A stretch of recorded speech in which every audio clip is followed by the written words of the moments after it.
What's up, Purist? It's Bob from Purist Motorsports. We're back from the Birmingham World of Wheels and the Saleen Alley display. We were able to make it. The dash and interior, there were a lot of issues with the car. We replaced the dash.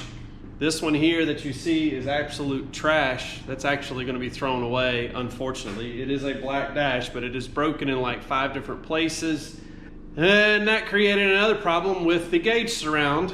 I think because this was not supporting the gauge surround so well, it actually broke the tabs, and they were chipped that were holding the bottom of it on. There's 2, I call them feet, legs that come down and they attach to the dash that hold the gauge surround.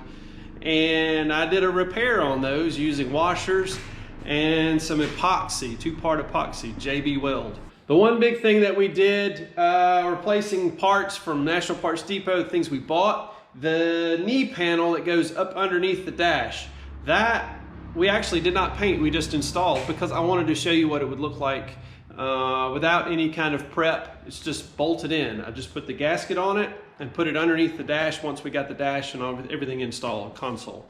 It turned out really well. It was perfectly presentable for this show. We did dye the dash. All of the dashes outside of the black ones are dyed from Ford anyways. They have some sort of paint or dye on them. The one that we had was an opal gray dash. It turned out excellent and it matched the piece that we put in from National Parts Depot. We also replaced the console piece in the middle where the e-brake comes up, the ashtray door. The gasket, there's a little tip and trick I gave over on Instagram. You can use your soldering iron and the nail to actually melt that in place and not have to use the little clips.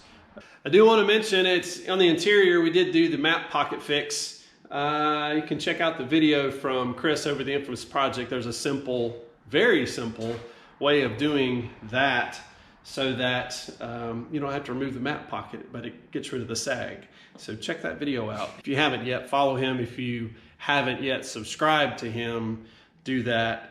He also has now paid subscriptions. I would highly recommend following him. He has a lot of really good tips, albeit a different style than us with all the airbags and large wheels.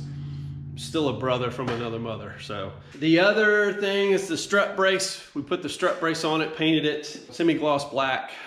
Didn't do the powder coat because I didn't have time, but semi-gloss black is what this car would have come with. It's the same style of brace that was on it. We had to paint the hood. We had to paint the hatch, and we had to paint the wing. We had to buff quite a bit of it down at the show. Those were there. I appreciate the help. Charlie, Terry, greatly appreciate having the right tools to take care of that. And we put the supercharger on it.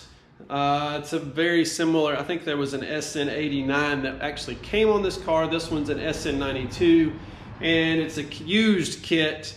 We ended up having to put it on the trailer and take it down there without the supercharger belt on it because we didn't have the proper size and didn't have enough time. Actually, I had enough time. I went and bought 3 belts. They were all too short. So now it actually has a belt on it that fits. The decals, we got the 9-stripe decals on it. And when we removed the rockers, I wanted to call the ground effects there, we actually, when the paint is so thick on this car, it chipped off paint. It's where we are. We've still got more to do. We've got to get it ready for Ponies in the Smokies next month. We wanted to take it up another level. The car was very presentable.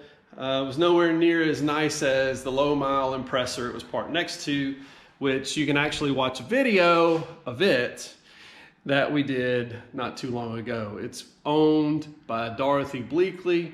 It's in a collection now. To wrap up, the car is actually in a place where I'm enjoying it. It looks nice enough to drive and enjoy. I do not want to make this a really high quality car. I've had a couple of those and just, it's very hard to enjoy them. We made it thanks to all those that helped once we got there. I really honestly could not have gotten it all done without the help of others, Bobby, those people like that. There's really, I can't say thank you enough. Thank you isn't enough, but it's worth a mention. Until next time, as always, whether you're driving them or restoring them, always enjoy them. Peace.